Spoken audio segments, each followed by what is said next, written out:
You know the day destroys the night, night divides the day. Try to run, try to hide, break on through to the other side. Break on through to the other side. Break on through to the other side. God bless America. Welcome to The Ranch, everybody, the podcast that explores the people and happenings of Dry Creek Ranch, Eagle, and the greater Boise area. We are back at it with election interviews. Now we're working on the school board interviews. So this is for zones 2, 4, and 5. This is a huge school district. We had 8 candidates. There's a lot of information here. Now, ground rules again. I did not publish any of these until all of the candidates had gone through their interview. So the last person interviewing didn't know what the first person was asked or said. So that's very, very important. I did actually get all 8 candidates, which is wild. I'm very thankful for them coming in. And I do want to thank our sponsor for this episode, 208 Land Company. They are a landscaping company doing an incredible amount of work in Dry Creek Ranch and the surrounding areas, specifically because they get the job done. I've heard from a lot of people that have used them or are getting bids from them. They're very, very pleased with them. So if you have any landscaping work that you want to get done in your house, 208 Land Company. My guest today is running for the seat in Zone 4. I've spoken with him actually previously about the levy, and he's a really interesting guy to talk to. He does an incredible amount of research on issues, some of which I didn't even know were things. And again, I do appreciate him taking the time to come in and talk with me because he speaks at length about a lot of issues that I think a lot of people just aren't aware of. But I'll let you hear from him. Without further ado, the man, the myth, the legend, Dave Binetti. All right, we're going to have to restart that. Okay. Thank you for coming, sir. I appreciate you. Yeah, I think now this is my second. Am I the first 2-time guest on the Ranch podcast? I did have somebody who was talking about the charter school within Dry Creek Ranch come on twice. So There was an initial episode and then a follow-up after. The county did agree to rewrite the language so that Boise Hunter could deed the land not to West Ada, but to a private entity as well. So like a charter entity. Okay. So we did have that, but thank you for coming on. I appreciate you. It's my pleasure. Great to be here. So you had the great fortune of just getting hit in the head with a sledgehammer for the last while being on the school board, and you're running again. Of course. Help me understand that. Well, no good deed goes unpunished. And so I suppose that's the price you pay. Look, what I tell everybody is that it's a labor of love. But it is a labor, right? It's an extraordinary amount of time, right? And I spend on average about 15 to 20 hours every week working on school board related stuff. And sometimes when you have to go through audits or, big policy issues, it can take even more. But as far as I'm concerned, there's nothing more important that I could be doing for my children and the children of the district. And so it's something that I relish and work really hard at. And so hopefully we'll get another opportunity to do so.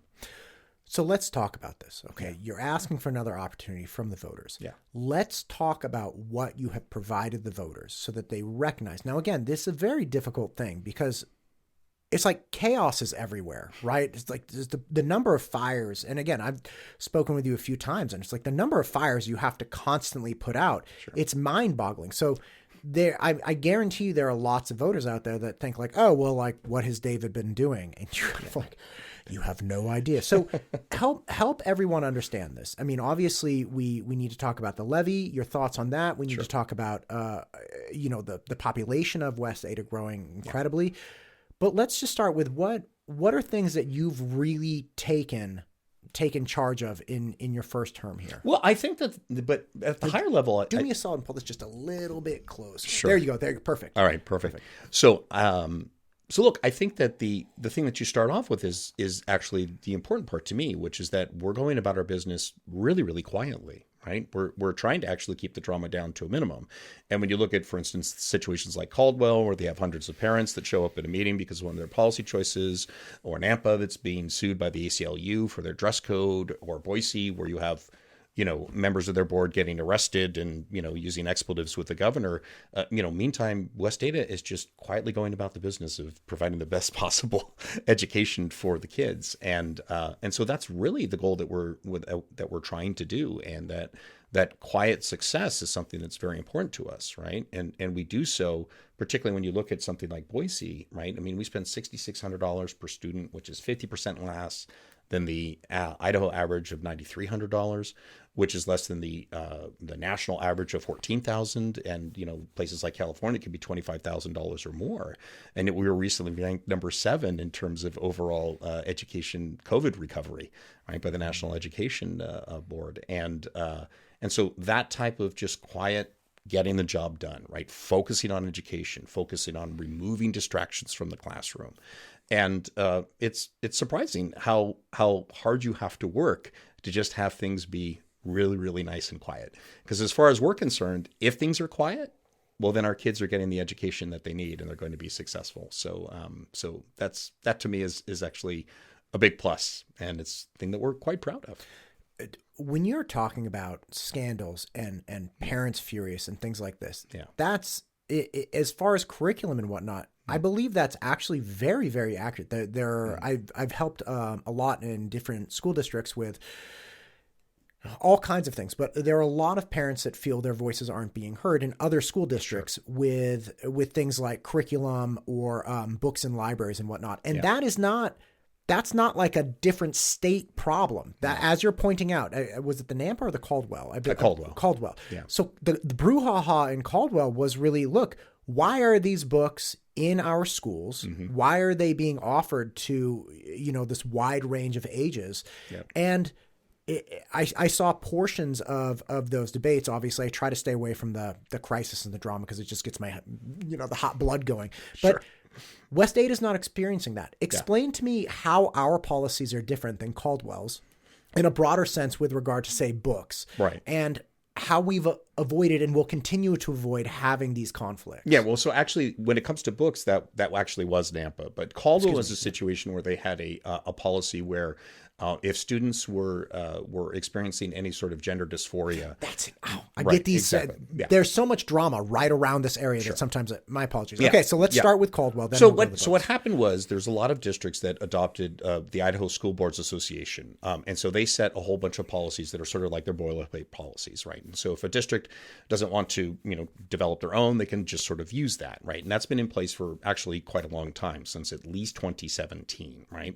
And I'll cut to the chase. It's more complicated than this, but I'll cut to the main thing that the parents are concerned about is that it allowed schools to interact with their children and not have to notify parents at all. So in a practical sense, I'm a math teacher and somebody comes to me and confides in me, hey, I'm having some gender dysphoria tendencies and I either want to talk to somebody or I'd like you to use a different name for me or something like that. Yeah. And I, as the math teacher, look at that kid and say, you got it, buddy. And guess what? Yeah. Safe with me. Yeah. And I don't have to notify kids' parents. Yeah, or even at the district level, they would be able to literally change the name in the official records and pronouns in the official records and never have to notify the parents at all. In some cases, they're affirmatively said not to notify the parents, right? And so and this is in the case of a number of certainly a number of places nationwide, still a number of places I know. So this is sort of default position. So, well, here's the thing that actually was also the case in West Data as a default position had sort of adopted that as a policy. And this was something that about a year ago I looked and I realized and I recognized what was happening. I said, yeah, okay, we're not going to do that here. And so went and developed a new set of procedures and policies that made parental notification and affirmative assent a required part of what we do in our district, right? And so still caring for kids and still getting them the help that they need if they're experiencing any type of confusion or dysphoria. But at the end of the day, the parents absolutely have to be notified, and it's an ironclad requirement, right? Okay. But that was the type of thing that was very quiet, but it's the type of thing that I did, right? I looked at it, I recognized it was a problem. I'm like, okay, we have to change this, and so we changed it. But we're not looking to make it a big press release thing or have hundreds of people show up. We just want to quietly do what we believe is the right thing, that parents are directed of their children and not have that superseded by the schools. And so that's something that we did and put into place. But that's an example of the type of thing that we don't talk about. We don't want to talk about. There are a lot of kids who are in need and have genuine concerns about that, but it should be directed towards professional counselors in the counseling department as opposed to, your random math teacher or what have you. Okay. I didn't know anything about that. Good. So I'm glad. Yeah. I mean, obviously your intention of not, screaming from the rooftops or trying to welcome or taunt, activist groups or something like that However you manage that, Yeah. I actually thought it was always just not the case here, but you're literally saying up to about thereabouts 12 months ago, that was the policy in West Ada, that the teachers were not expressly required to notify parents, and in some cases maybe encouraged not to. You looked at that and you're like, no, we're not doing this. That's correct. Wow, man. As a parent with students in West Ada, I thank you for that. I had no idea that that is one of the most horrific things that from the district we left in California. People are going through it. People that were lifelong Democrats that are going to these board members saying, like, I have always voted Democrat. I really believe in this stuff. I just found out that for the last 6 months, my kid has been called a different name, different pronoun, and the school district is expressly told under some interpretation of state law that they cannot even inform me. I'm pulling my kid out of school. I'm considering leaving the state. I can't believe they've done this. Yeah. Thank you for stopping that. Well, so let's be clear. Like, I mean, it wasn't very prevalent in the district to begin with, right? But it was just one of those things that was just nobody thought about it. It wasn't a big deal, right?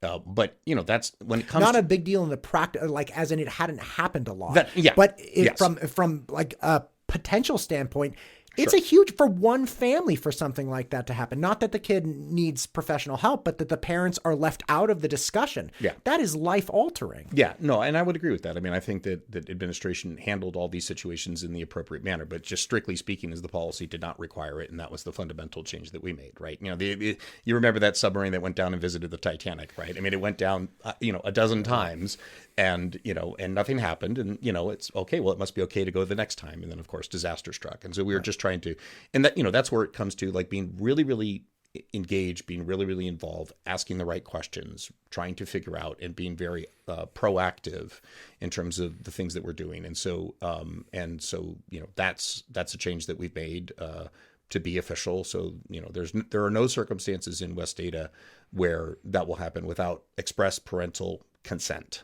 and it's required. And there are other examples of that. Like, for instance, there was, social emotional learning is a very charged word, right? And so what social emotional learning is, briefly, is it's designed to get kids to use mechanisms to help regulate their emotions, particularly at younger ages, right? And it's a very valuable and important aspect of education, right? To keep particular behavioral problems have exploded, and so giving these tools would be really, really useful. However, there are persons in the education space that have used SEL curriculum as a sort of vector to get in, political concerns, right? Particularly things like, racialist or Marxist type ideology, right? And so SEL's gotten sort of a bad rep from that. Well, there's a report produced that said, okay, this is happening in the schools. And I was like, okay, well, is it? Let's go find out, right? And so I went through all of our curricula and went through all of the vendors of all the things that were social emotional learning. And yes, the two schools, there was one vendor that was producing SEL material, and you go, and I investigated and looked at their website, and like right there in their about us, it's like, yes, we are going to use SEL to help foster Marxist ideology in the schools. That's like part of our mission. And it's like, okay, well, we're going to get rid of that vendor. And they hadn't produced any of that material. Like, the material itself, I reviewed it and it was fine. It was exactly what it was supposed to be. But like, they're actually saying, like, we are going to do this, right? And so it's like, okay, we're not going to wait for you to do it. You're going to be gone, and they've since been removed as a vendor from West Ada, and they won't be participating in any of the material. And so there's a lot of that diligence, and you really have to be vigilant, right? You have to be on top of it. You have to be willing to put in the work, right, to get ahead of those types of things. And even if it doesn't necessarily express itself, like that SEL curriculum was not expressing itself in any of that type of stuff. But it's like, that's not your job as an education vendor. Your job is to produce social emotional learning material, which is great, to help regulate kids and help teachers give them mechanisms to help regulate kids' behavior. It's not to be used as a Trojan horse to interject your political agenda into our schools. So yeah, so that's how. So there's a whole host of other things, but do we make a prance around and like say, oh, look at this stuff? No, I mean, I'm bringing it up now because it's germane for the conversation in terms of the types of things that we've been doing. But it's that sense of keeping things really, really quiet, keeping things focused on education, keeping the distractions out of the classroom so that our kids can continue to excel. And that's what I believe my job is as a trustee. Lucas, I was speaking with him earlier this week. I asked him a similar question, and he said that essentially what you said, he's like, I don't want to quote him, but essentially like, I don't like, screaming about this. We don't want to like taunt people. We don't want to cause problems, but we do have a standard that we will not budge from. He's like, I want to be as accommodating as I can to a point. Yes. And beyond that, we're not going to accommodate people, but we're also not going to like puff up our chest and say like, look at us, what we're doing is so great. What are your thoughts on CRT then? Or was that covered with the social emotional learning? Is that another similar type of thing that you've kind of rooted out? Well, I couldn't find any examples of it. Most of the basis for this, there's an organization called the Idaho Freedom Foundation, which, a lot of people are very negative about. They don't necessarily take a positive view of public education in general. But they produced a very extensive report, and it was called Critical Race Theory in Idaho, right? And there's a number of things in West Data. And so it's a very long report. It's about 45 pages and had unbelievably well-documented footnotes. There's something like 112 footnotes. And so I read through everything they did. I didn't concern myself with anything that wasn't West Data, but I went through all the examples that they had of West Data. And some of them were like, happened, but it was like 12 years ago, right? There was another example, turned out it was not true. There was another example that was like some experience with a teacher, and it turned out that there was more to the story. And again, it was like a decade ago or something like that. But then they were the ones who were like saying, okay, and this vendor is providing SEL material to our schools. And I'm like, okay, I'll look it up. And sure enough, it was true, right? Gotcha. There were 2 elementary schools. And again, the material itself was fine, but you go look up the vendor. And so again, there was some value in that, but it required somebody to go read the report, do the work. What I found when it comes to that is that most of the time, there is a teacher, usually just out of college, right, whose brain is sort of awash in this and is new and hasn't yet, realized the West Data way and how we operate, where we try to make sure that we keep focused on education and keep distractions out of the case. And so there will be a teacher that will say something or do something that's probably pushing the envelope a little bit. But then what happens is you bring it to the administration's attention. Principal will talk to it, or district of instruction, district leader will talk, and the teacher will say, oh my gosh, I just didn't realize, right? It's a completely innocent mistake. Immediately take corrective action, and then that's it. You don't have to see it anymore. I have yet to find any example where there's been any staff or teacher that has deliberately tried to interject political, racialist, any of that type of ideology or dogma into the classroom that has done so in a sort of deliberate, conscious, malice aforethought manner, right? Does it mean it never happens? No, but it's fairly rare. And when you actually investigate it, you realize that it was just an honest mistake that has come from where, the college that they just left, and it's immediately corrected. It doesn't mean that it's not happening, and it could be. I'm not privy to everything. I mean, we have 40,000 students, 5,000 staff and teachers.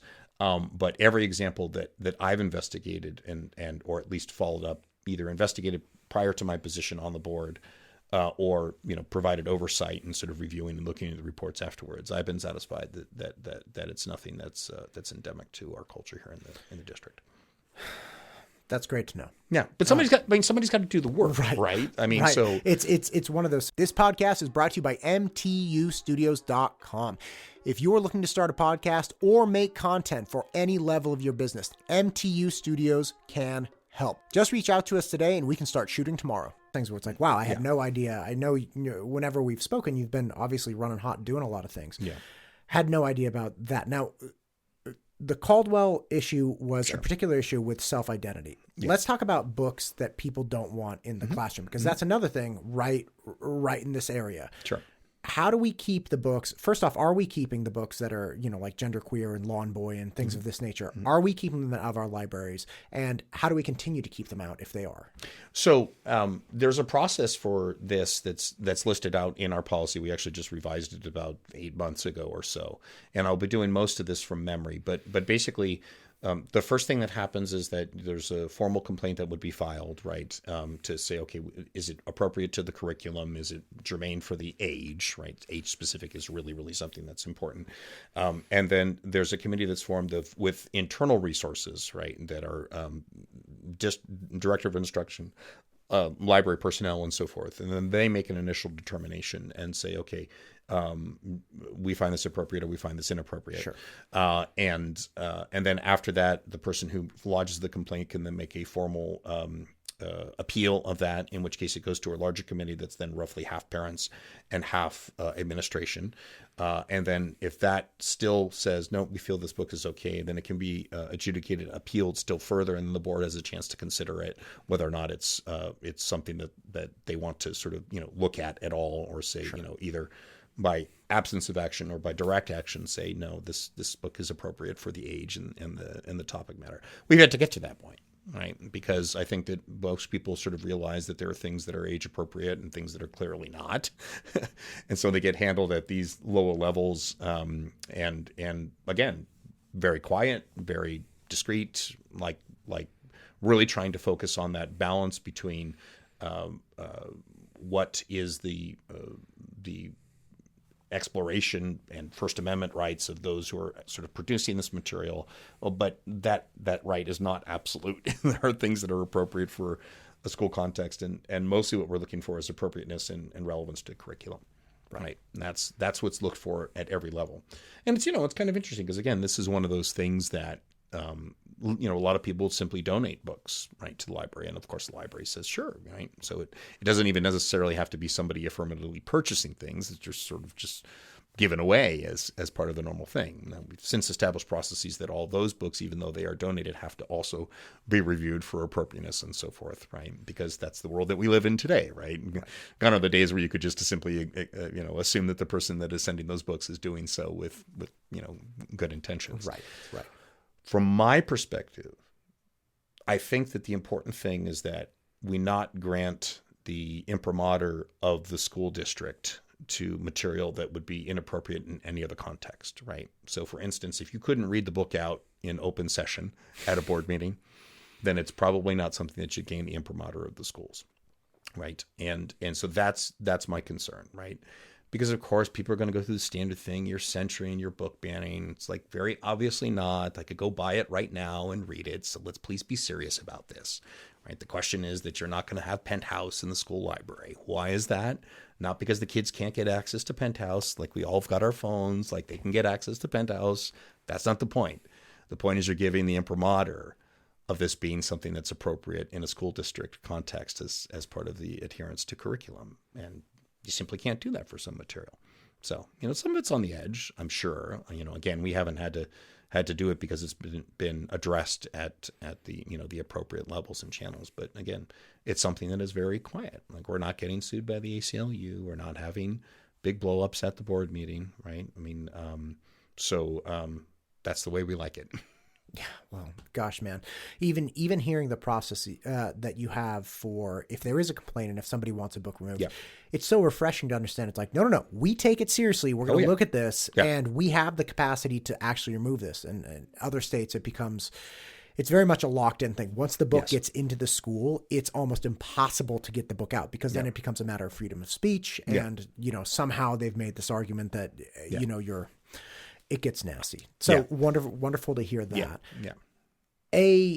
A hot thing in your area was, and talking about blow up, the only time I've seen something get real heated, school related, was the meeting at Seven Oaks Elementary about the playground. Sure. Horrible situation. Yeah. All the way around. And again, that's an important school to me for a number of reasons. Yeah.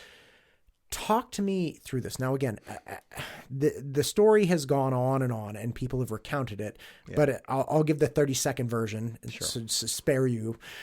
Bottom line is there were a group of concerned parents, and there have been for quite some time that, hey, not all of this playground equipment, or we have an insufficient amount of playground equipment that's ADA accessible, right? We have people that are in wheelchairs and otherwise just mobility handicap, and we need more or different playground equipment. A group of parents get together and they say, okay, we're going to raise money because that's what we're going to have to do. And then ensues this like year-long process of raising funds, collecting bake sale money, like $1.25 here, and kids coming up with hands full of change. And, just a really touching community rally thing. Yeah. The group eventually gets a hold of the district. Yeah. and says, hey, we have raised a substantial sum of money. We want this thing to happen. We've done a lot of work. Can we make this happen? Yeah. The district initially says yes. And by the way, you guys have done a very good job. Well done. We're going to bump this to the top of, or near the top of the priority list, and we're going to match your funds to some degree. I think it was 2-1. So they had raised roughly $100,000. And so they were going to have $300,000 to modify one or multiple playgrounds and improve the equipment. Yeah. Great. Back and forth, devil's in the details. Yeah. People were not happy with how quickly or how efficiently things were happening. And then someone, anonymously, we don't know who, gets the Department of Education at the federal level involved, files a complaint with the Office of Civil Rights within the Department of Education, and then comes the hammer blow of the federal government. Yeah. Takes it out of the control of parent groups, goes straight to the district saying, these are not in compliance. District agrees these are not in compliance. Office of Civil Rights says the superintendent did tell them unequivocally, you cannot leave any of these playgrounds if they're not ADA compliant. Mm-hmm. You have 3 playgrounds. You can't leave 1. You can't leave 2. You can't leave half of 1. They all have to come out. Yeah. And then there's a design for a new playground, a larger one, and the overall capacity of that will be slightly less than the sum capacity of the other 3. Yes. It will be new. It will be compliant. It will be from a playground not a situation standpoint, bad situation right now, but from a playground standpoint, it will be a far superior playground to any of the individual playgrounds that were there. That's fair. Larger, more things, and ADA compliant, which is good. Yeah. Bottom line is it's out of everybody's hands now. Mm-hmm. The Office of Civil Rights is reviewing. Last I checked, they're still reviewing the plans. They are. You can't put a single piece of bark or rubber or anything down until they approve every aspect of it and they say, okay, go. Now, this is a horrible situation that came to pass. Walk me through what you think we could have done better. Mm-hmm. What you hope we could avoid. This very thankfully has not affected the other schools. The federal government did not come into West 8 and say, I'm going to review every single playground in your entire district. Yes. Thank the Lord for that. Mm-hmm. But the students of Seven Oaks are still affected by this. Sure. And there was the meeting where you were present, as well as the superintendent and a lot of other people trying to answer questions, and it got very heated. Yes. You have the mic. Okay. Yeah. So first off, am I accurate with what I said? Yeah, most of that I think is fairly accurate. So I break it down into 3 main phases, and I mean, there's really a phase. Okay, so I'll try to go through this as briefly as I can. We have time. So. That's fair enough. Yeah. So December of 2021, PTO meets at Seven Oaks and basically, acknowledges, hey, we've got ADA compliance issues. There's going to be a student that's affected by this. It's going to become an issue here in the near future. We should start to do something about it and, potentially start to raise some money. And so that was sort of December of 2021. And that's what I consider my sort of, phase 1 phase of this. And again, amazing community at Seven Oaks, really, really tight, stepped up and did all this wonderful work. There is sort of like a phase 0, and phase 0 is like everything that's sort of like history in the district where historically, they had been apparently tried to do this over 12 years ago or something like that, some longer period of time. And the former principal, Jackie Wilson, who's now retired, but was the principal at the time, there was a lot of people that had sort of like this history, prior board, prior administration, prior superintendent, prior everything. But it was like an established history of like, okay, you're not going to get anywhere with this. Like it's not going to go anywhere. The district was going to give you the Heisman on this. So that's sort of like the pretext for everything. Well, phase 1 starts when they start to get together. They start to reach out to the principal and said, okay, just work through me. We'll get everything settled. And the principal then starts to reach out to the district office. And there's some at least difficulty in communication, from that point until literally like October of the following year, October of 2022. And so from that period of time, what's happening is that there's some like back and forth on, okay, what are we going to do? How are we going to do it? And things get spun up slowly, right? So it wasn't like instantly out of the gate, we're doing all this stuff. But there's this long buildup where people are talking to the principal and saying, okay, what's happening? and the principal is saying, look, I'm trying to get to the district. I can't reach the district, right? But just stick with me. We'll get it all squared away, right? And so this frustration continues to build because now you're starting to have fundraising is starting to get going. Money is starting to be raised. Things are actually starting to happen. Like, what's it going to look like? What's the timeline? And there's, again, this sort of like this perspective that nothing's happening at the district level.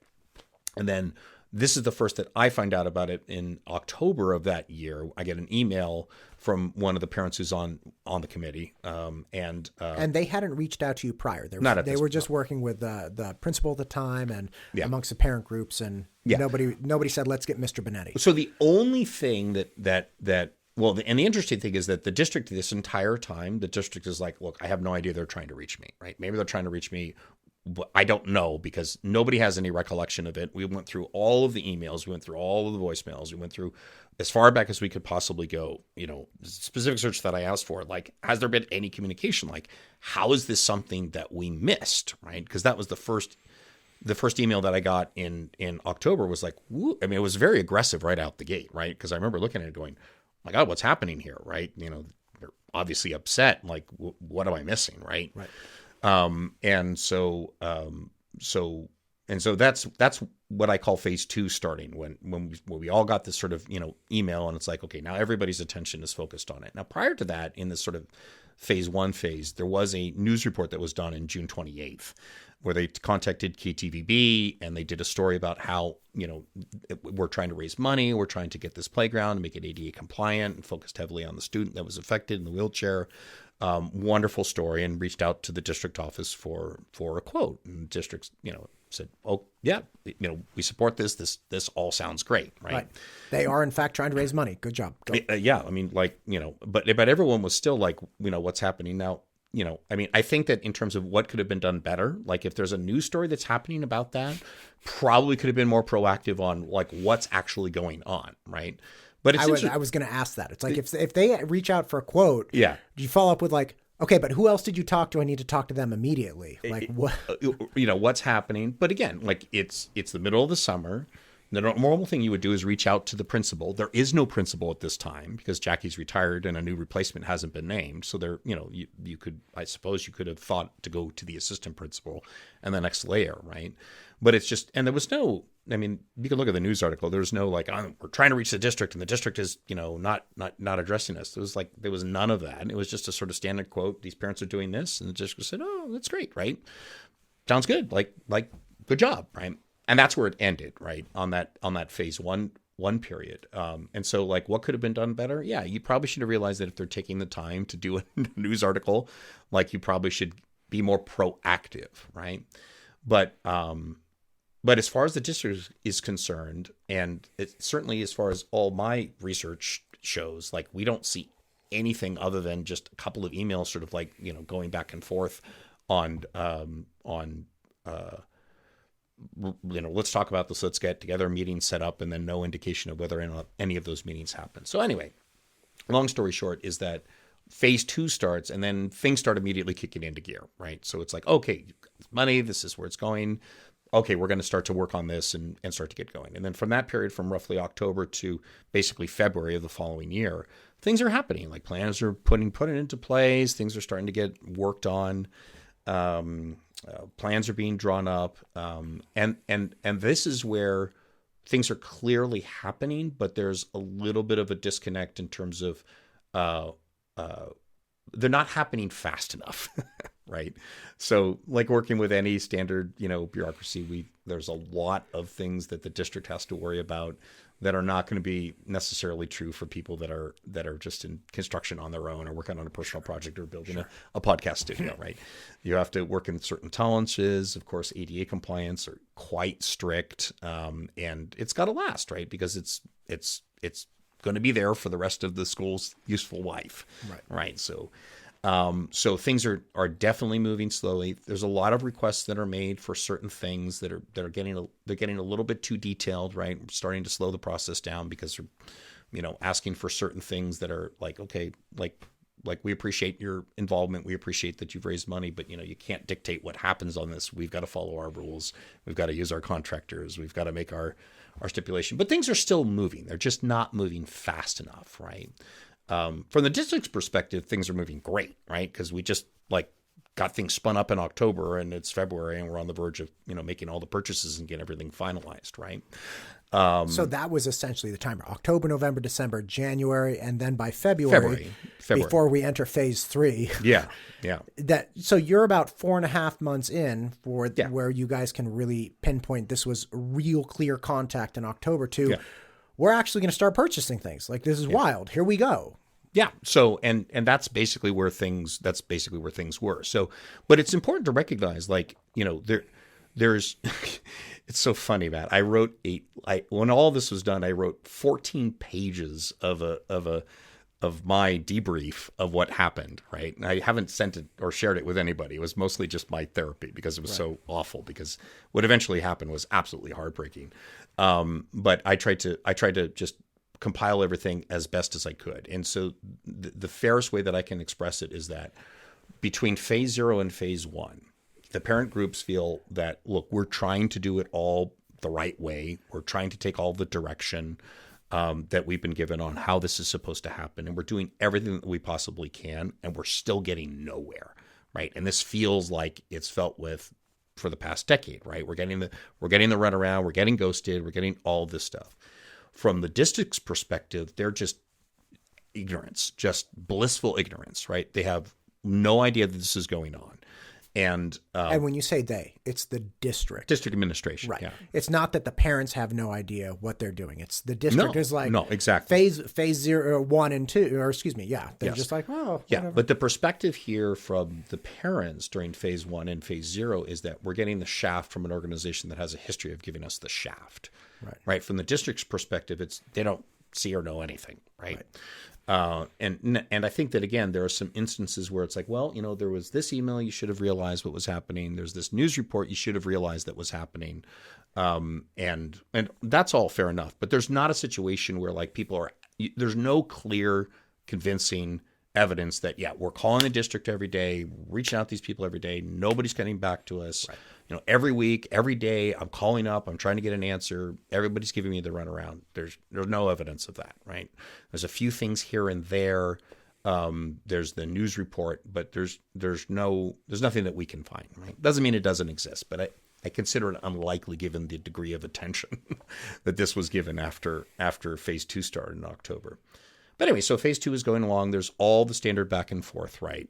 But again, it's sort of like, okay, we're not getting exactly what we want. It's not moving fast enough. Hey, we're now in communication, but this all feels like what we felt in phase 0 and phase 1. Phase 2, here we go again. Right. It's everything that they told us was going to happen. We're getting the shaft, right? But again, the disconnect from the district's perspective is like, we don't move this fast on anything, right? And we're going to be in place to make sure that all this stuff is in place, ready to go. The original target was July, but certainly before the start of school in August, right? And then on February 20th, there was a complaint that was filed with, as you mentioned, OCR complaint. And then, so once that happens, the district has a set of insurance people that they deal with for anything that's either legal or quasi-legal, right? And it's your standard lawsuit insurance. So the OCR complaint is filed. That has to then be sent to the insurance company, and the insurance company says, okay, you now cannot talk about this anymore, because they're trying to protect their, abrogation of their potential claims, because they're ultimately could potentially be the ones that have to pay out any lawsuits. So, and at this point, this is the worst possible thing that could happen, right? Because up through phase 0, phase 1, phase 2, the parent groups all feel like communication stinks, right? And now phase 3 starts, which is with the OCR, and all communication comes to a screeching halt. Right. So it's not even that it's like, oh, I'm getting substandard responses. Yeah. The responses are taking a week longer than they should. Yeah. Or I don't like the answer. You're ghosted. Zero. You are. Well, it's not entirely zero, because one of the administration people did send out like a final message, like, sort of like, okay, I've been told not to say anything, but I'm just going to do my dump on where things are right now. But after that, there's like all communication is, absolutely, ceased. And from the parents' perspective, right, they're like, look, we don't know who filed this OCR complaint. Like, we had nothing to do with this, right? We counseled against it. But here we are, being, and the reality is all that is 100% true. Like 100% true. Like you could have absolutely nothing to do with it. It doesn't matter. once that happens, the Office of Civil Rights gets involved. They have complete control of the scenario, right? And they have to make all the final decisions. And again, the parent group was counseling against doing this. So like, we shouldn't, get after that.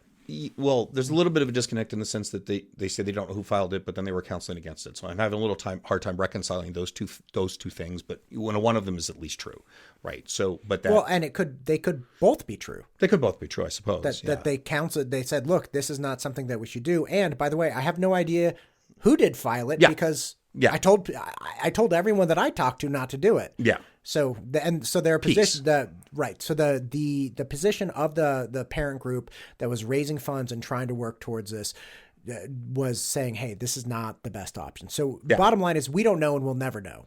Like, it is impossible that we'll ever find out who filed it. Yes, that's correct. Great. Yeah. Keep going. But once that is filed, then the Office of Civil Rights takes over. They assign an inspector. The first thing that the inspector needs to do, again, this is actually an 80-page manual that I had to read from cover to cover in terms of the Office of Civil Rights, as I was sort of trying to figure out how this process works. Labor of love. So once that, the inspector only deals with one thing and one thing only at the beginning, and the question is it compliant or is it not compliant? Because sometimes there are situations where people make complaints and like, it's out of ADA compliant, then it's not. It's perfectly legitimate, right? In this case, that was not contended. These are definitely out of ADA compliance. The original complaint mentioned all 3 playgrounds, and this is important, right? Because they said, okay, well, not just the one that was going to be slated for replacement, but all 3 playgrounds. And so all 3 playgrounds are now under the subject of the Office of Rights. All 3 playgrounds are out of ADA compliant. And the ADA inspector has just one job and one job only: make it ADA compliant. That's it, right? They don't care how, they don't fundamentally, I mean, I'm sure they care about kids in the abstract, but they don't care about our kids because they're, Washington, D.C. or wherever their office is located. And and that's their job. So then they start the process of, okay, what's happening? Like, how are you going to adjust this, right? And so up to this point, the only playground that was going to be replaced was the original one, the one that's now going to be replaced, not the other 2.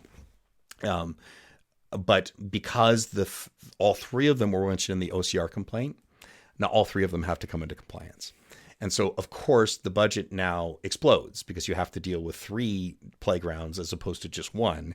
And the other 2 playgrounds have an added burden that is significantly worse in the sense that the area itself is not graded for ADA compliance, right? So the actual ground itself has to be graded so that there aren't any slopes that are more than 1/8 of an inch.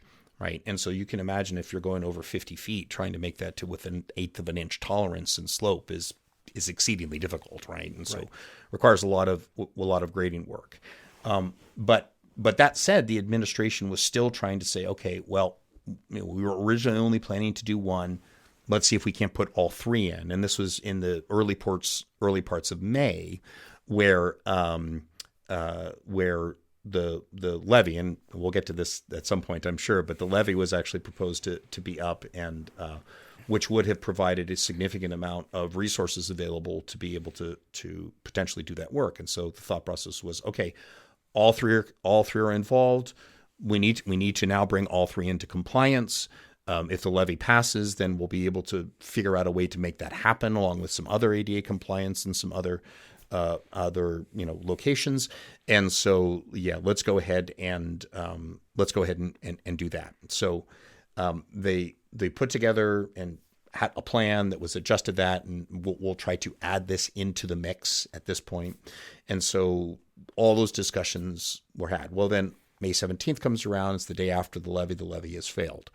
And unfortunately, the principal was still dealing on the old information, saying that we're going to do all 3 playgrounds, and sent out an email to the 7 Oaks community literally the day after the levy failed, saying, hey, we're not just going to do 1 playground, we're going to do all 3, right?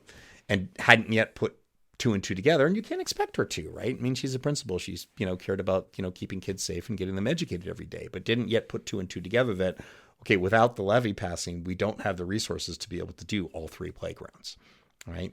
So again, from the parents' perspective, they get a message. It's the day after the levy fails. It says we're going to get 3 playgrounds. So that means it can't have anything to do with the levy. right? And it was, a draft was being redone to sort of constrict it back to the original one. But that hadn't gone out yet. So again, another case of those sort of miscommunication where there's no single point of failure. There's no, evil person with twirling their mustache on the back. It's just one of those small little errors that combine to making the overall situation worse. So now you have Seven Oaks parents that have raised all this money, have felt they've gotten the shaft from day one.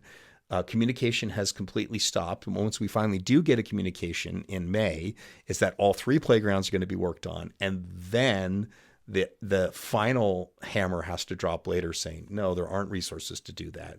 We can only do 1.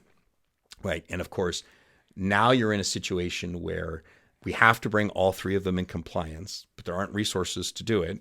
And so the OCR inspector says, okay, well, the only thing that you can do is remove those other playgrounds. And specifically said, no, can we just at least keep them in place for a year? Because maybe we can get some, maybe we can figure some other way to do it. Sure. And like, no, you have to remove them, right? And so then they had to be demolished as part of the OCR compliance. And so, like, if I sit back and I look at it, from the perspective, and I'm being as generous as possible, right, to whoever the person is that filed the OCR complaint.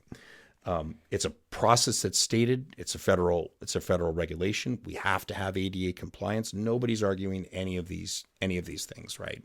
It's something that has to be done. It's for the good of the kids, and it's good to be inclusive of all of our kids. So nobody's having any concern with people exercising their rights to fulfill obligations that we have to, both legally and morally. I think the mistake that was made, and I can't get in the person's mind, so I don't know, but I think the mistake that was made was that thinking that, well, we can file this OCR complaint and it'll give us additional leverage, so we get better attention, we get paid attention to more, right? We get a better outcome from these things because it now gives us something that we can use in negotiation, just like any lawsuit, right? You may file a lawsuit, but not necessarily decide that you want to move forward with it. You just want to get a better position, more leverage in negotiations. Not realizing that once you file that, you can't even take it back. Now, they changed the rules in June of 22 so that once an OCR complaint is filed, even you as the complainant no longer have the rights to rescind the complaint. The federal government just takes over. And so what I think, and again, I'm pure speculation because I have no idea what was in the person's head, but what I think this seems the most logical answer is that, okay, we'll get this added little bit of leverage, and then we'll be able to use that leverage to get a better outcome. Not realizing that once the federal government takes over, they're not looking for a better playground. Because as far as the OCR inspector is concerned, grass is ADA compliant. And so if you have a choice between something that's a non-ADA compliant existing playground or grass, they're going to choose grass. And that's the choice that was made. And so I think that's unfortunate. I think it's, but again, like, how could anyone be blamed for that? You don't have a knowledge or intricacies about how the Office of Civil Rights operates or how they process or the fact that because I mean, again, it just belies logic, because I don't think anybody would deliberately do that knowing that they completely give away their agency, right? That suddenly it's no longer up to even the person who filed it. It's suddenly in the hands of a federal bureaucrat who's now going to be making those decisions. And so that's where I think that happened. But now we're in this sort of phase 3. We're still waiting on the OCR to do their final complaint resolution. It continues to go back and forth, and they're asking for grass length and this and that and the other thing. It's the Byzantine nature of this is what's so shocking, but I guess not totally unexpected. And once that final approval gets into place, then hopefully we can move as quickly as possible. And we were very nervous about the potential of a government shutdown, because that would have shut down the OCR, and we wouldn't be able to get an answer from them one way or another. So that would have been another layer of complexity. It looks like we at least have 45 days if they can, make a decision within the 45 days. The thing that I tried to do mostly was to try to serve as best as I could to help facilitate the best possible outcome from what was obviously a bad situation, right? When I first got the email back in October of last year, I immediately reached out to the parent and said, hey, what's going on? What's the situation? At that point, the district had already gotten back to him and said, okay, we're having a meeting, so it looks like everything's good. I'm like, okay, great, fantastic, sounds good. If you need me, just reach out. And that was the last that I had heard of it until February, when the OCR complaint itself was filed. Well, that's not entirely true. There was a little bit of outreach immediately preceding that, where there was the sort of concern that an OCR complaint was going to be filed, which I said, oh my God, whatever you do, don't do that. Right. And the reason I knew about that specifically was because back when I was working a lot with making things mask optional, there were a lot of people who said, hey, you should take this route and look at the Office of Civil Rights, because that's a potential way you could take legal action. And so I investigated it thoroughly, and I realized that once you file the complaint, your agency is taken away. So I'm like, yeah, I'm not going to do that. I have a lot more influence now trying to work on the existing board rather than putting my hands in a federal bureaucrat. So I definitely counseled against taking that step, because I knew that it would take everybody out of the occasion. But anyway, a couple of days later, the step was taken, and then that was that, right? And so at that point, from my perspective, it's just, okay, now how do we try to maintain the community that we have at Seven Oaks? And that was always my goal and intention. Like, number one, first and foremost, which I told anybody that was willing to listen to me, is how do we maintain the solidity of that community, which is a fantastic community. It's so tight, it's so giving, it's so wonderful. How do we keep that together, knowing that this is going to produce an unbelievable amount of division and rancor?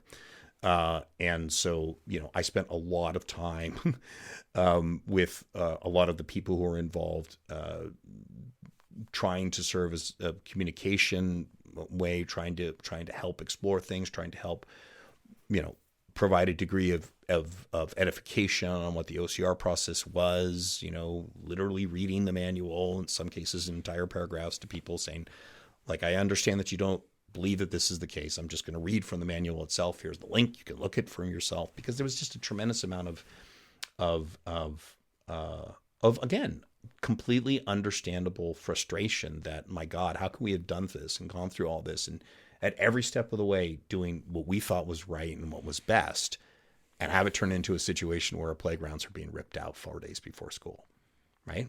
And I was there. I was there the day after they took them out, and the day they did take one of them out, and it was absolutely heartbreaking. It was just soul crushing. I mean, just looking at this, going, oh my God, my God, my God, what is going on here, right? But at the end of the day, the Office of Civil Rights is there to make it ADA compliant, as it should be. Like, again, as it should be. Like, we should have all of our facilities, all should be accessible to all students. Nobody's disagreeing or disputing with that, right? There was a hope and a goal that we could perhaps maintain some of those older ones until we had more resources or more time, rather than demolishing them, right? Because not only is it bad for kids, I mean, it cost the district like $300,000 just to get that stuff demoed, right? So there was $300,000. Yeah, I think it was $300,000 total. I could be wrong. It was definitely six figures in terms of the amount of money required to take that stuff out, right? And so like nobody, like there was only one person on the planet who wanted that outcome, right? And that was the OCR inspector. Nobody else wanted that outcome. I mean, it cost money, bad for kids, parents furious. I mean, nobody wanted that outcome, right? There's only one person, and that's because grass is ADA compliant, and what you had there was not. And so at the end of the day, since all three were named in the complaint, if only one of them had been named in the complaint, could have gotten away with it, right? But the fact that all three were names, it's like, are they ADA compliant? No, they are not. Okay, you got to replace them or you got to remove them. Those are your choices. Gosh, man. Yeah. So, and again, just to bring us to today, back and forth with the OCR, trying to get final approval, the complaint resolution, trying to break ground as quickly as possible following that. But it's not something sitting on the district's desk. You're literally waiting for the OCR. That's correct. And waiting on the government bureaucrats to finish what they're doing. And so the district is just sitting here waiting. Yeah. I mean, we're like, you can't call them and rush it. Like you can't get like a rush appraisal on a house here. No, it's actually kind of odd because because there's broad agreement, like all the stuff is, fundamentally incompliant. Like the questions that are now coming are very bizarre and obscure. And there've been a lot of iterations, right? So like typically you ask one or two questions because like the district knows how to do this, right? I mean, there is experience with setting these things up, right? So this is not surprising.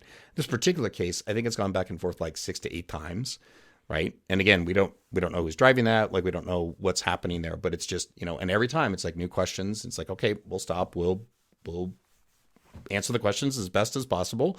And, and then there are new questions that come up. And so new questions that have to be answered. And as of this morning, there's still no final approval on that.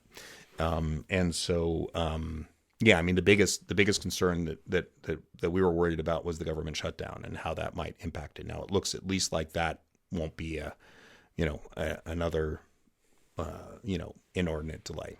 You got a window. Yeah. So, I mean, how do I wrap it up? I mean, what a long story, what a terrible story, what an awful story.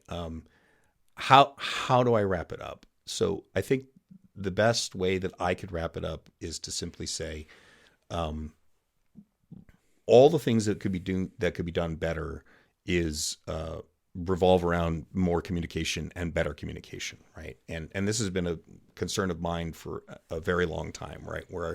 And I'm not saying anything that nobody knows. I've had these discussions with the administration that, communication really is, it's getting better, but it's still like we have a ways to go before we can sleep on this particular topic.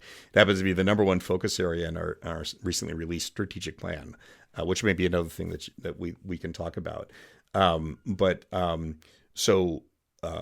again, like legitimate concerns from the parents, whether or not you believe or agree that there was this protracted 10-month period where they were, deliberately being ignored. Again, I don't see evidence of that, but I definitely see evidence of at least lackluster communication and opportunities that were missed along the way. Then in phase 2, that was phase 1. Phase 2, communication is happening reasonably well, right? We're now just dealing with standard bureaucratic stuff, right? Where, okay, I think it should move faster. I think it should cost less. I think you should do this. I think you should do that. And the district says, well, I'm sorry, we have rules. We can't do that. We have to use particular vendors. We have to go through a bidding process. We can't just, accept anything.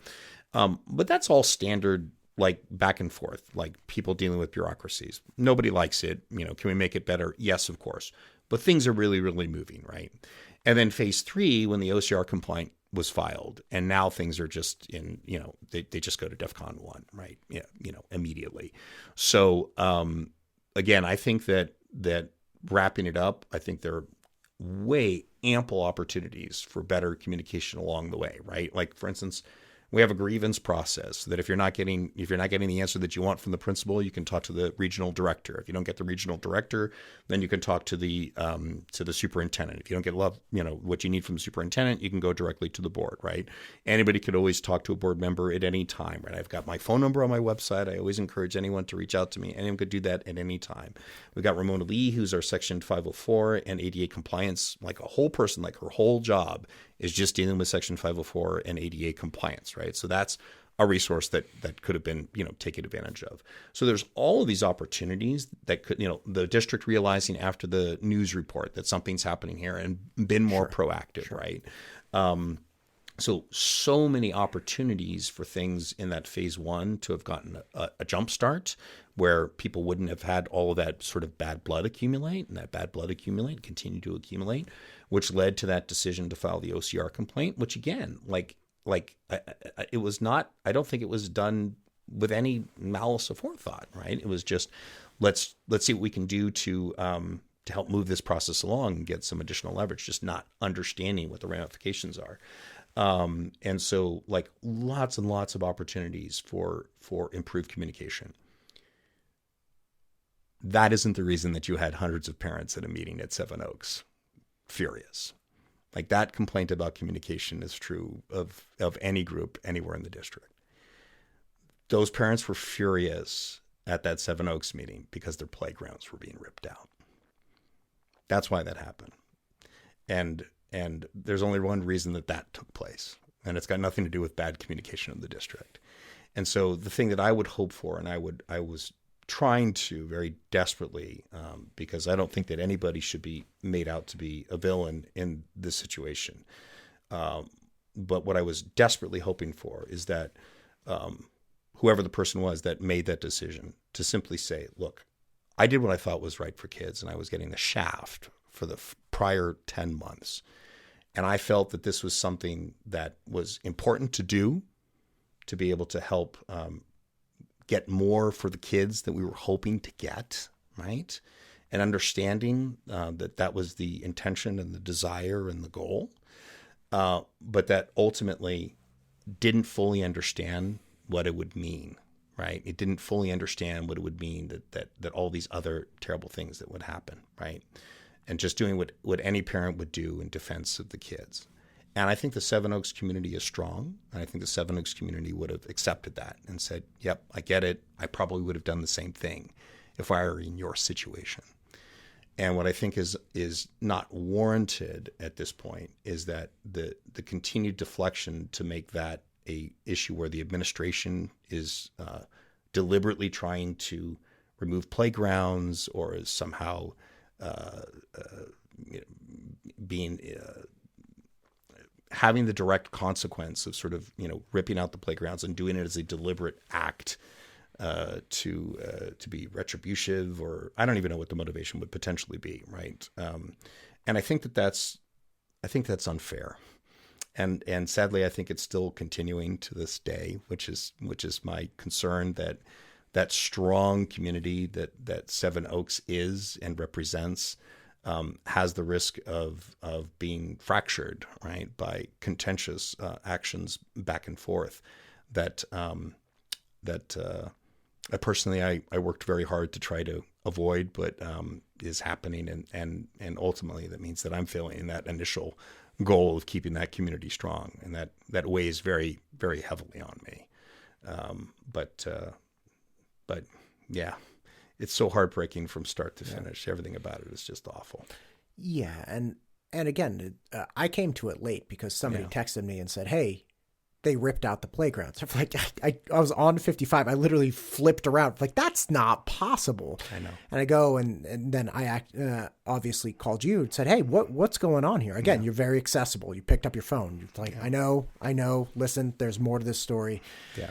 And again, it is it's a crazy thing, but the desire that some people have, and I agree with you, the desire some people have to paint the administration or certain people in it as these like children hating monsters. It's like, okay, this is a very upsetting situation, but that, in my opinion, isn't helping. And I'm not saying that these are great people. Yeah. They're just probably not bad people for that reason. Like, they probably don't hate children. Maybe they're horrible for other reasons. Yeah. But trying to perpetuate the idea, which is, again, something that I've seen other districts do. Like, the superintendent just hates kids. He wants them to suffer. He doesn't like parents. He doesn't have kids himself. It's like, oh my gosh, like, that's insane. And seeing some of that start percolating here it's not going to help. I'll tell you that much. It's not. I don't know what the end game is, Matt. I mean, and I think that's part of the reason why I'm concerned, at this point, right? And again, not that people don't have a right to be upset. No, look, I mean, 100%. But perpetuating an idea that the district is this evil, like, malintentioned actor here. Again, I think people are really upset, and they're trying to, there has to be a villain here. I think most people feel that way to some degree. And it's like, well, if you really cared about kids, you wouldn't let this happen. It's like, well, so I think with most large scale disasters, there is no single point of failure. There is no one villain. It's a series of, and I've actually, when I did my writing, I found 11 different cases of, a small mistake failure, that compounded, on and on. One of them, like, again, the news report should have been more proactive, right? Could have taken advantage of any of those other, grievance policies, like gone beyond the principal, called the superintendent directly, called me directly.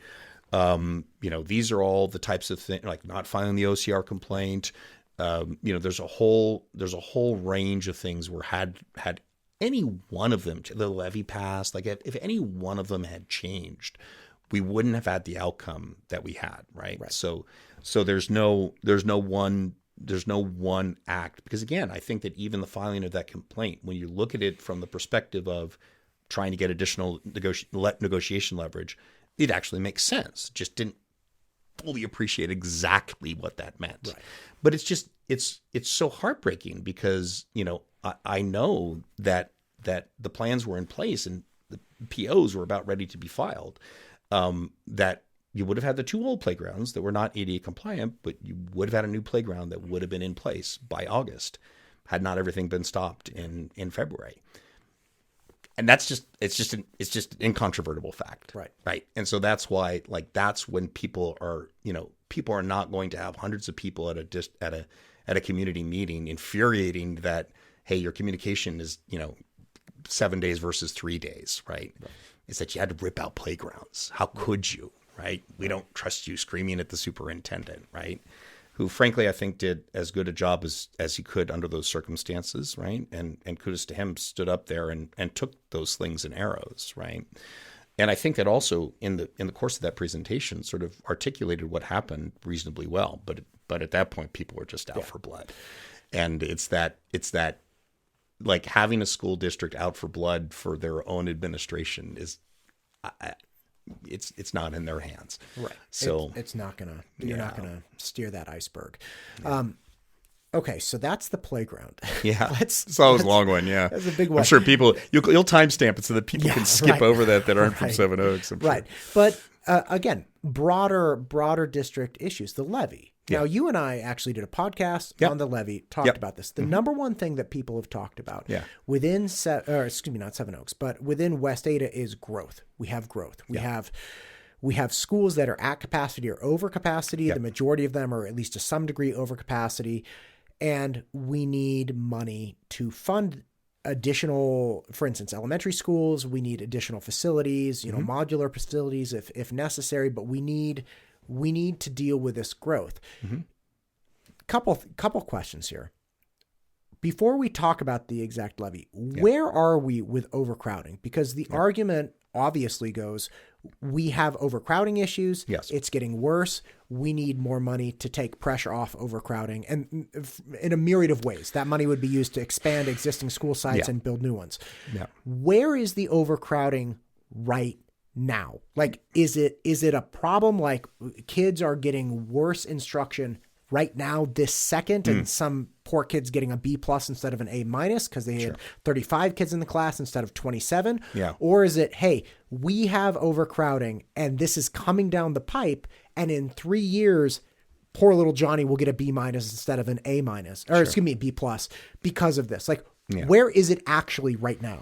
Yeah. So, I mean, I think that there are too many confounds to be able to make it a simple one-to-one analysis like that. But the thing that it's most likely going to express itself is actually not necessarily in Johnny getting an A- or B+ because of the facilities. What's really going to happen is we're going to start to lose teachers, because teachers are not going to find it as compelling to work here as they will in other places that have more and better facilities that also offer higher degrees of salary. Like, as I think we mentioned before, we have a distinct advantage because Boise is a charter district. Their funding model is drastically different than ours. And so they're able to always outbid us for talent basically any time that they want and don't have to go to anyone else to get their approval, voters or otherwise. And so when you're going to have situations where teachers may need to teach in portables, or they need to have hot desking where they actually have to, share facilities and share rooms so that their desk is all their materials on a desk they have to roll around, or you have a situation has happened in Star until we put in some new portables where they were teaching in the hallways or the library, right? That becomes a very difficult environment for a teacher to be able to manage, right? And they'll be attracted by other opportunities as naturally as they would, right? This West Ada is so appealing to so many teachers for so many reasons, but at the end of the day, if you have to go to work and you don't know what office you're going to be in, that's going to wear on you over time. Sure. Because fundamentally, the education is always going to be delivered. The great teacher will be able to teach in a podcast basement, and they're going to do a good job with it, right? So, so the places where it's happening specifically is mostly in Star and Eagle, and that's sort of northwestern portion of the district, Zone 4, and then South Meridian, south of 84, and Zone 2.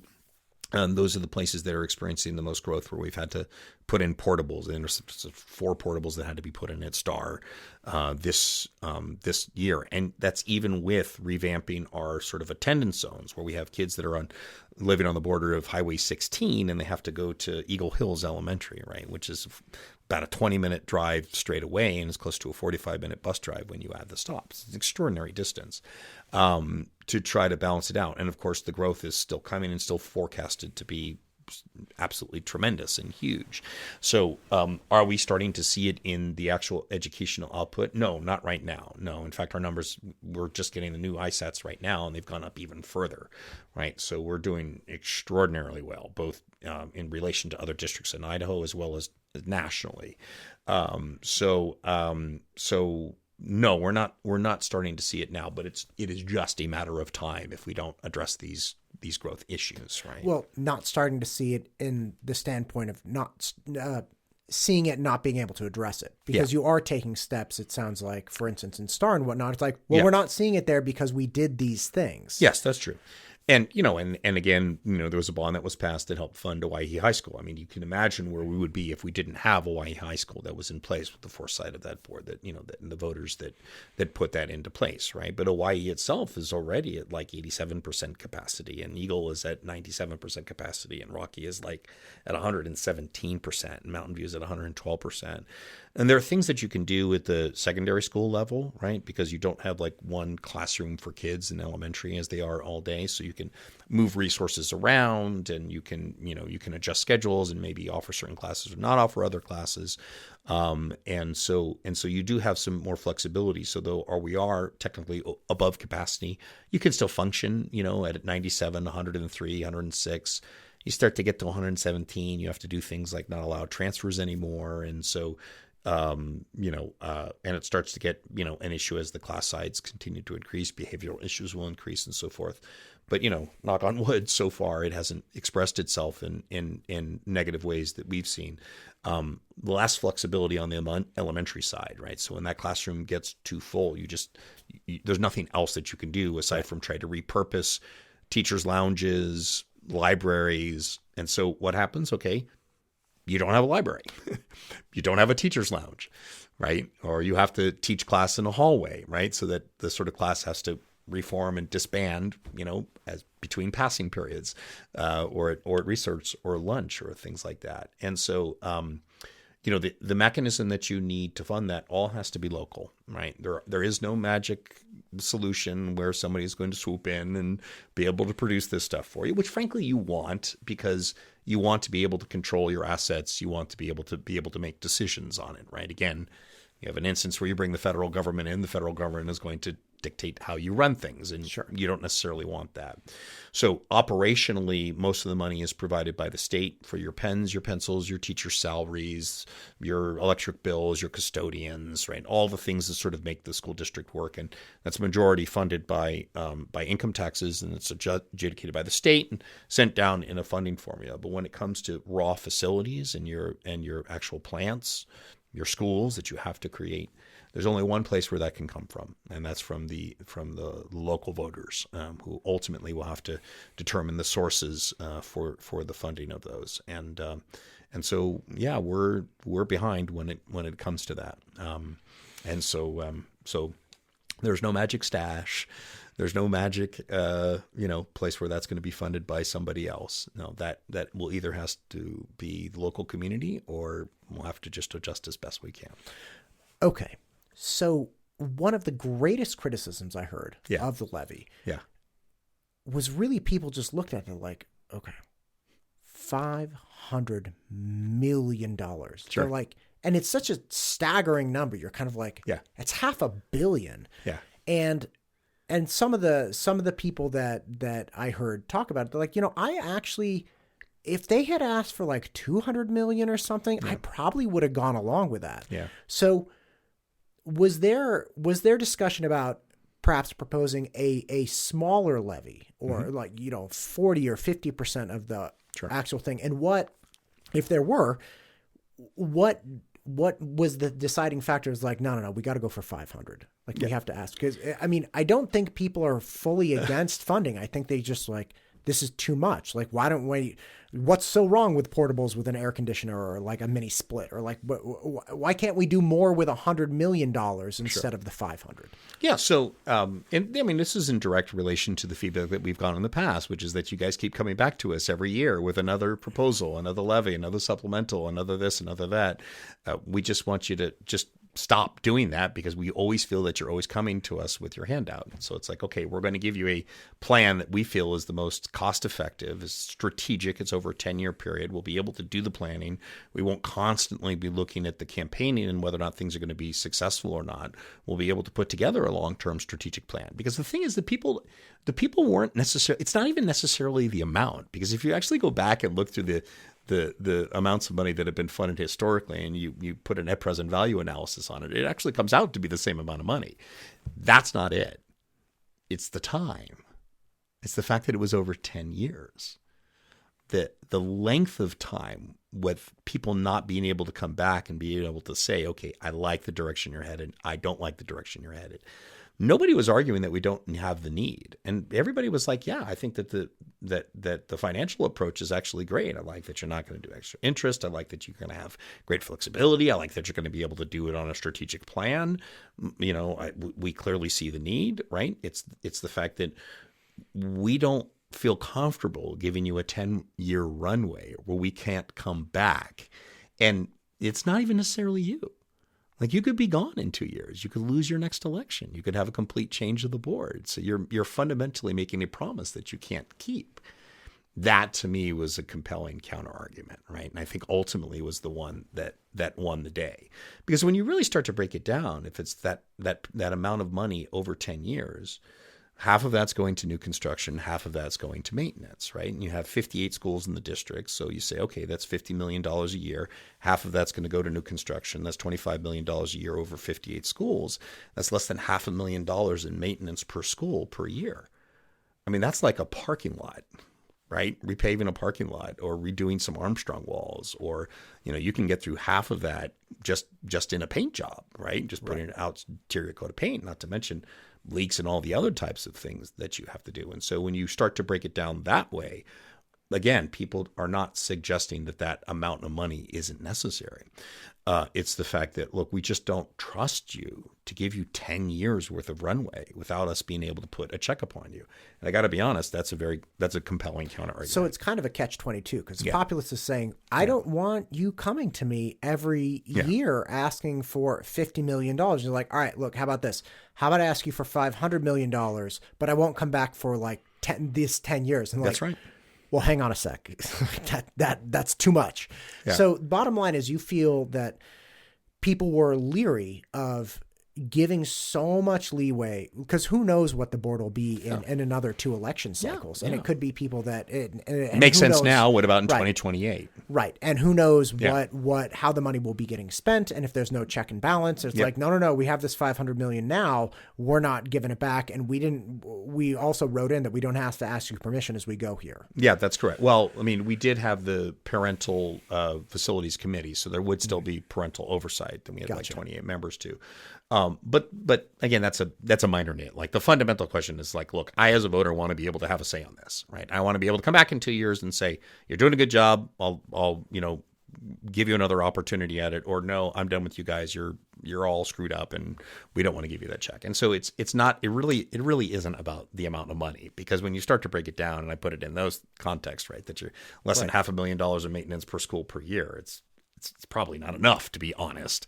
But the timing of it, and the fact that there's no more checks over that period of time. So look, I mean, as far as I'm concerned, I mean, everybody I talked to basically came to that same, and that was the feedback that I got pretty clearly. So lesson learned. Gotcha. So does it still need to happen? Yes, absolutely. And I'm not going to shirk, and I'm not going to shy away from that. We absolutely have to have growth concerns and growth contained through local resources application. And I'm going to continue to fight for that, because it's what we have to do, right? So, but I'm going to learn from that. And I can only speak for myself. I can't speak for the board or the administration. But we're going to have to chop it up into smaller bits and still try to see how we can provide those checkpoints so that we have a greater degree of confidence from the voters to say, okay, yes, I like the direction you're headed. I like what's progressing. let's go ahead and make it as part of a long-term plan. Yes, I know this is what you're coming now, and I know you're going to come back in 2026. I know you're going to come back in 2028, and I know you're going to come back in 2030, and that's just what I'm thinking right now, sitting here in this chair, right? But that's the alternative, right? Because the only other option is to have a public education system that starts to show its age and starts to fall apart and starts to not have the type of success that we're seeing in West Ada, and that's not something that I'm going to allow to happen if I have something to say about it. So, good stuff there. Yeah. Okay. Shifting away from the levy. Sure.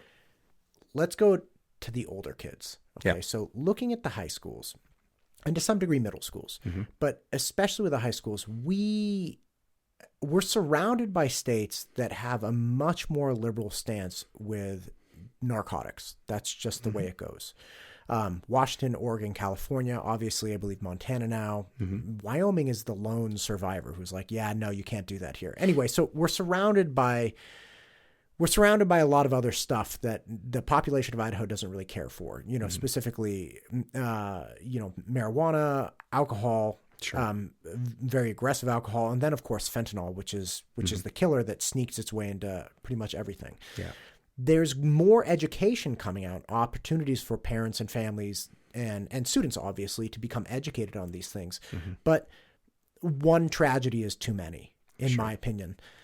I assume you agree. So what has West Ada been doing, and what are the plans to continue that effort to keep that stuff out of our school and keep our kids safe? Because this is a big thing. Like having faith that your 16-year-old can go to school and not accidentally, people are going to make bad decisions. You engage with people that aren't going the right direction, and then all of a sudden you get a bad batch of something with some fentanyl in it, and all of a sudden your kid's dead. People really, really want faith that although most likely teenagers will continue to make mistakes, as they always do because they're teenagers, that the worst will not befall them. What has West Ada been doing, and what can it do better? So, I mean, we have everything that you would expect, right? We have strict rules on the actual campuses themselves. We have drug education programs, right? I mean, a lot of what I talked about earlier in terms of social emotional learning that starts at a younger level addresses these topics so that students can help make wise decisions. But I'm going to have to push back on you, Matt, and say that I think at the end of the day, I think that that's a guarantee that no school district could ever keep or hope to keep, in terms of, I want you to make sure that my child doesn't make a bad decision somewhere down the line. I don't think that that's reasonable. No, and again, I perhaps I misphrased it. Yeah.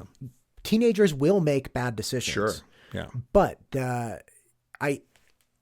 my view of the school district is, look, we're going to have these guardrails. So you're going to make bad decisions within this lane. And when you hit one of the sides, you're not going to like it, but that's what we do. Like we have a zero tolerance policy, or we have this required, rehab policy. We have whatever.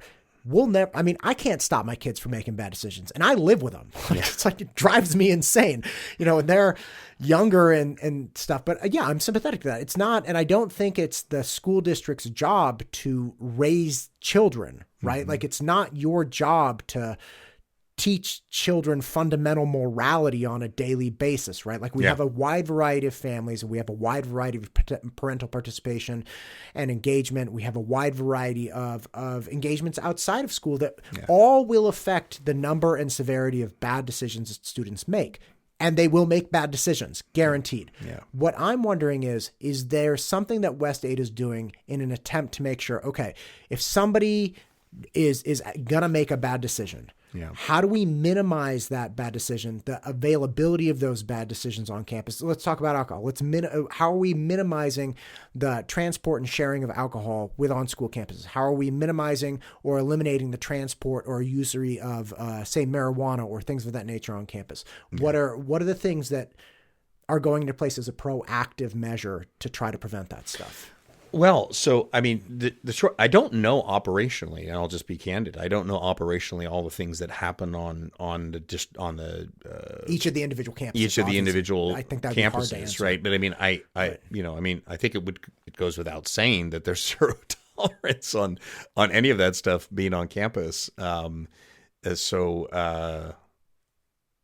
yeah, I mean, the best that I can do is just potentially try to circle back with you and find out what some more of those operational details are, because, beyond the actual policy itself, that none of that stuff is going to be acceptable on school grounds under any circumstances or under any conditions. I don't know. Is there let me rephrase this. Is it on the district's radar that it's like, hey, this is a growing problem. Mm-hmm. We're obviously surrounded by states that have liberalized things to a large degree. Sure. There is some discussion of illegal growing operations within the state of Idaho to supply surrounding states because it's cost prohibitive to do it legally. Say in California or Oregon, you have all kinds of taxes and regulations with growing marijuana, so they go elsewhere to actually grow it and then deliver it back. Is it on the school's radar like, hey guys, this is something that's growing and it's going to be just like overcrowding? You see the train coming to the station. You're like, this is going to be a problem in a couple years, or it's going to increase in effect on our school district if we don't do something. Is there something like that for narcotics or drugs or alcohol, or just? Well, so, the numbers that I saw most recently didn't show any dramatic spike. It is a problem. It clearly happens. I mean, we have expulsions and, and suspensions, and, we see the numbers. I don't remember it accelerating rapidly as of recently. And I remember seeing the numbers themselves and at least remarking to myself that they were relatively small, particularly for a district of 40,000. And there's different areas where it's more prevalent than others, right? And there's also a situation where there are different types of narcotics that are more prevalent at certain campuses than others, right? For whatever reason. In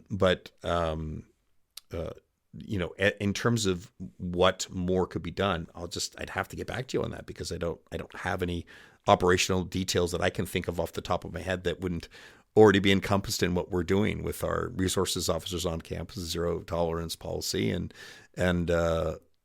I don't know how much more we can get other than zero tolerance. So I'll have to try to circle back and see if I can get more educated on that topic. And again, I'm not saying that I'm witnessing a crisis on our campuses, or that there's been a massive spike. So obviously what you're doing is keeping the enemy at bay to some degree. Sure. I was just wondering, it is one of those things that parents talk about, and the mass concern with the fentanyl crisis that the country's experiencing is something that people are very concerned with. So if you're saying, hey, West State is doing a pretty good job. Like, these things are growing problems for other areas. They're not a growing problem here yet. We have a zero tolerance policy. We're going to continue working this, and obviously flexible. If something starts happening, you have flexibility to change policy. But again, I was just wondering if it was something that's really taking a lot of headspace, or it's kind of like, hey, this is whatever we're doing is theoretically working, because we're not seeing issues. I mean, so the only reason I hesitate is because I'm just trying to give you the most honest answer that I possibly can, right? Where this is not something that I've looked at and said, okay, this is something that's accelerating to the point where it needs this extra attention, extra thought, extra diligence. And when you particularly when you have the situation where your policy is already where, like, this is not acceptable. There's not, unless you're going to start to, I suppose, have more intrusive, like pat down searches or things like that, then at least the last time that I looked at it, I wouldn't be in a position where I would subject the entire student body to those types of invasive behaviors. This is not LA. Yeah. I mean, like, you're not having the instances of problem or infraction that would. And look, I mean, and it's a hard question to answer, because, of course, you have parents that like school security is somewhat related to this topic, right? Where parents will understandably say, okay, I want my schools to be safe, right? Yes. And so, okay, that word means very different things to very different people, right? And so in some cases, you're going to want to have, razor wire fencing, metal detectors, which people have argued to me that we need to have metal detectors in the school. I'm actually not of that mindset, right? And it's hard, because you're sitting there, you're being a representative, you're fundamentally a politician, right? And so you're subjecting yourself to that condition where it's like, oh, you don't want safe schools, right? It's like, no, please, let's be smart about this, right? What is the effective balance that we have to do, right, between maintaining an environment that is acceptable levels of security without actually becoming a distraction to our fundamental goal of an educational environment, right? And sometimes those types of things are fairly straightforward, and they are like very obvious trade-offs. Like, for instance, we just put in a grant that would be able to allow us to have additional cameras and tie those cameras into our entry systems at each one of our campuses, and all of our campuses have entry systems, right? And there are other things that you can do, and I try not to get into any detail because you don't want to expose security threats by sure. Expressing security concerns. But as far as I'm concerned, absent new data, I'm satisfied with the degree to which we have alcohol and drugs, at least in schools. Like, do we have alcohol and drug abuse? Yeah, even one child engaging in that is one too many, right? But I'm satisfied, at least right now, that to the extent that we're able to manage that, it's something that I feel comfortable. That I haven't seen statistics that have struck me as it's something that's a dramatic problem in the West Data School District, or an increasing severity problem. Yeah, it doesn't. And I could be wrong. So I'm going to go do my homework now, since you've given me something to think about. Put that bug in your. Look, when I start to do my research, I get to the bottom of it pretty quickly. October is, I believe, college month. Okay, right. That I believe that's what the email came out said. Okay, it's like, all right. Applying to colleges, writing essays, taking tests, figuring this out. Every time I see, and this is odd because I was in college admissions for almost 20 years. Every time I see like, oh, it's college month, I'm like, I can't. Because I know there's going to be some poor sap who spends $200,000 on a sociology degree and works at Lululemon and just wonders what happened, right? I believe in college, but I'm also acutely aware of the reality that not everybody will be best served by going to college, losing the tuition costs, losing the work experience. And then ultimately there's so many degrees that it's like, you're not even going to use that, right? Like, I mean, Chico State in California, I apologize to anyone, Chico State, but my uncle was actually a professor there for 40 years. And he admitted that coming out of Chico State, he really had to dumb down his expectations for the students to realize it's more of like a high school diploma. Yeah. Now, that's not every degree. You have a great nursing program at Chico State. You're not hoping to get just high school proficiency. Mm-hmm. There are some degrees that are more valuable than others. But the bottom line is not everybody's meant to go to college. Yeah. West Ada seems to do a good job of supplying alternatives and wrecking from an earlier starting point, not like, all right, you're 18 now, Johnny, and you're obviously not going to college. So let's throw together some emergency program. You guys actually reach out and offer things from, freshman, sophomore, junior. You have tracks that people can get on. Mad, but yeah. Are you doing enough for the population? No.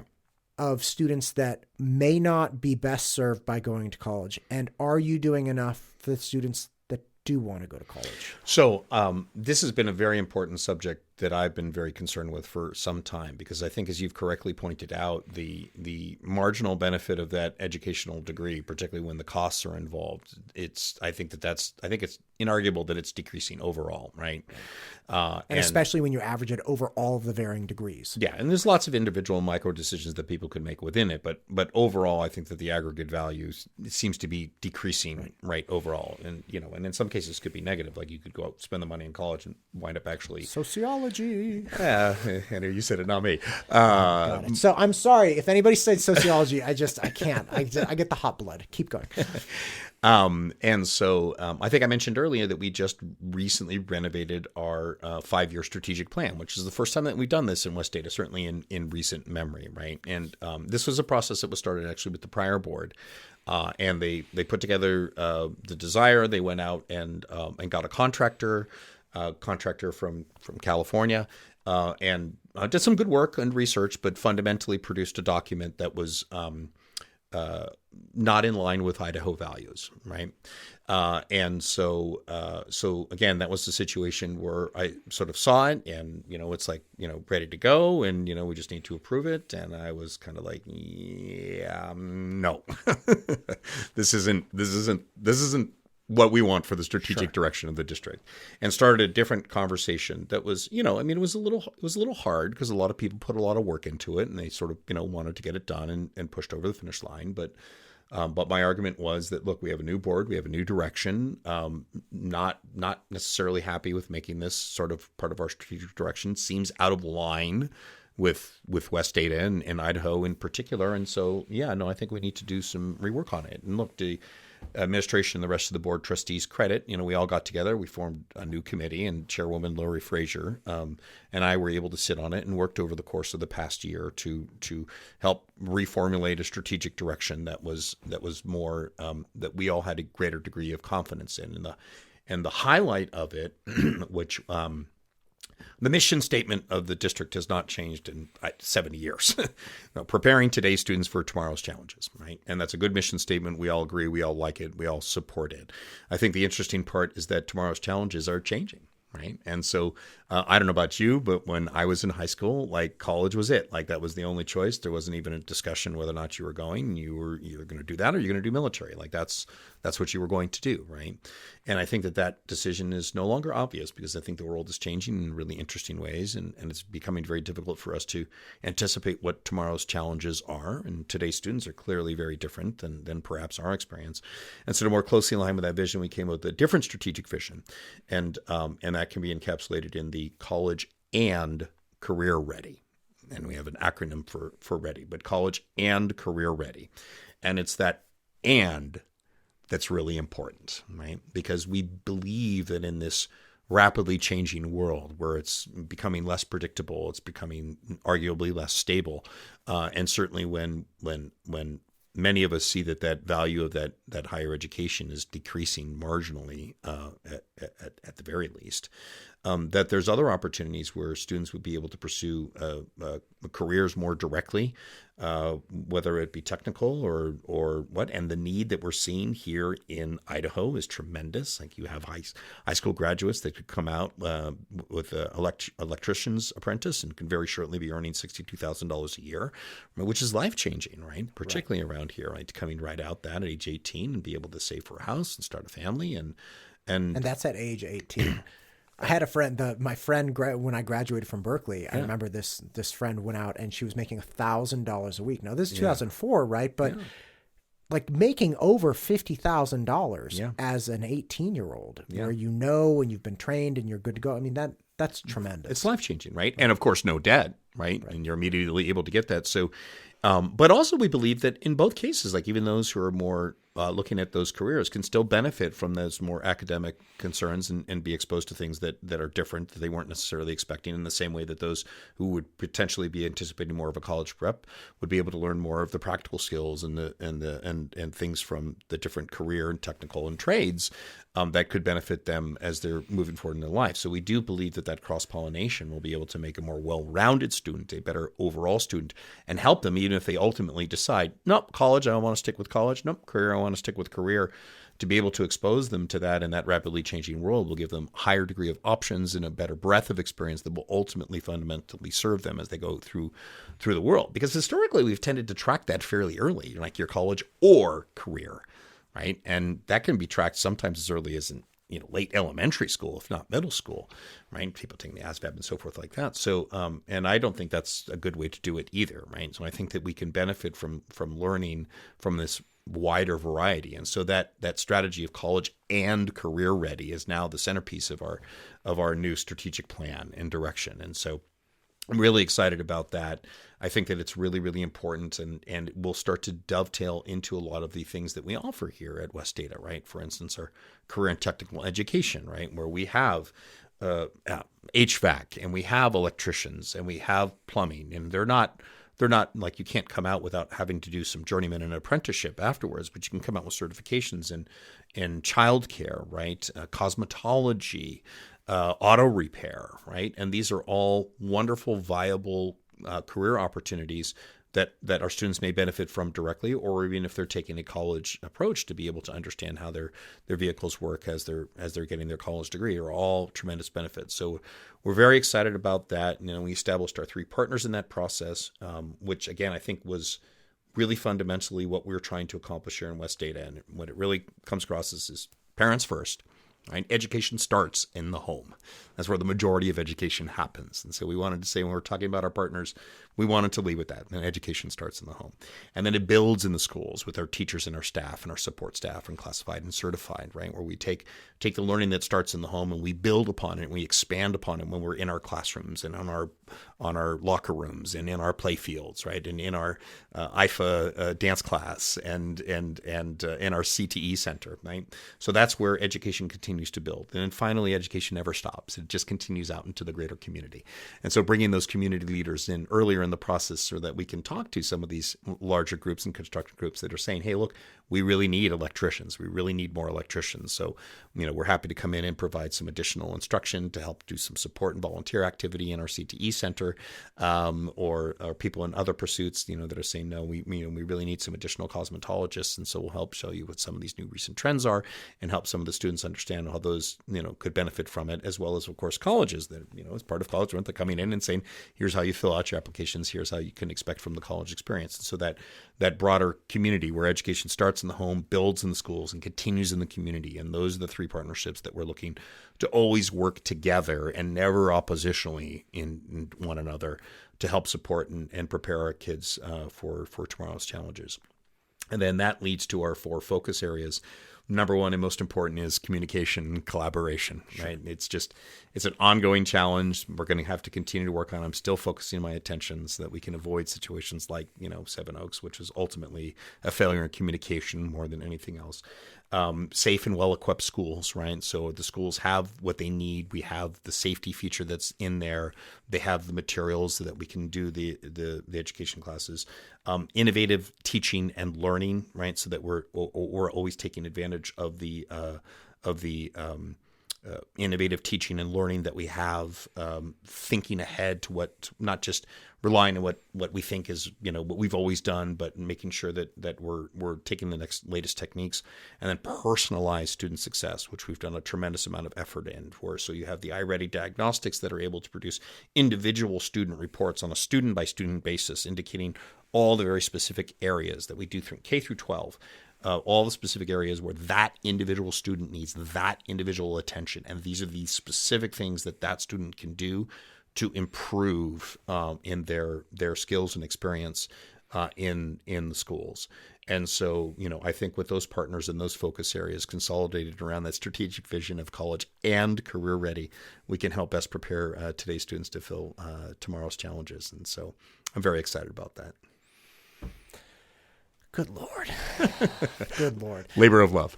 Labor of love. Listen, I've had you here forever. It has to have been like over 2 hours. My goodness.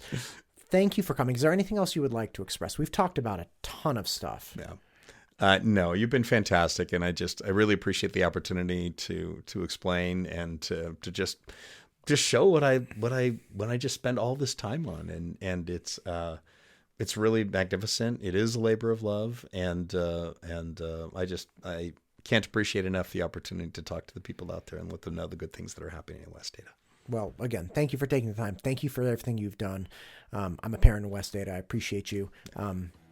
Good luck with the campaign. All right. Thanks, man. This podcast is brought to you by mtustudios.com. If you are looking to start a podcast or make content for any level of your business, MTU Studios can help. Just reach out to us today and we can start shooting tomorrow.